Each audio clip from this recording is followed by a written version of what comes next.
Pemirsa, terima kasih Pian masih bersama kami. Berita selanjutnya, Mahabarakan.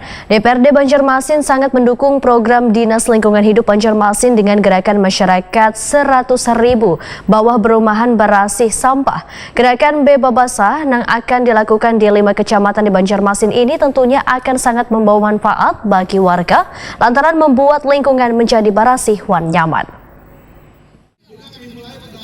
DPRD Banjarmasin sangat mendukung program Dinas Lingkungan Hidup Banjarmasin dengan gerakan masyarakat 100.000 bawah berumahan berasih sampah atau Bebabasa. Gerakan Bebabasa ini yang akan dilakukan di 5 kecamatan di Banjarmasin tentunya akan sangat membawa manfaat bagi warga lantaran membuat lingkungan menjadi bersih dan nyaman. Demikian diperhatikan Wakil Ketua DPRD Banjarmasin Muhammad Yamin, Takuni Prima TV jelang tengah hari Rabu 25 Januari 2023. Politisi Partai Gerindra ini pun menyatakan warga harus mendukung serta turut gencar mensukseskan program gerakan Bebabasa ini terutama di bawah rumahan yang berada di pinggiran kota atau rumahnya berada di atas sungai. Babarasi bawah berumahan.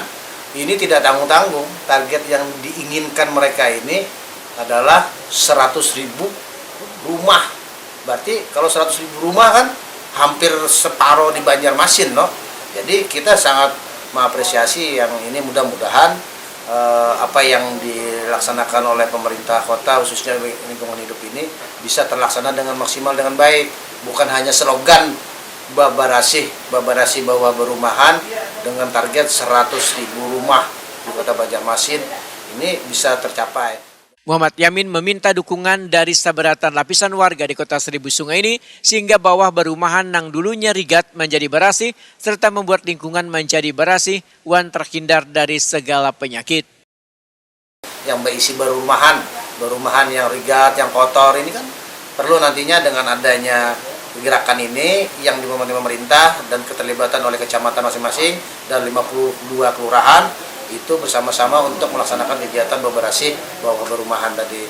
Kalau bebersih bawah berumahan bersih kan nyaman juga nantinya, sehingga Banjarmasin itu bisa menjadi Banjarmasin yang bersih, nyaman, dan juga lebih bermartabat.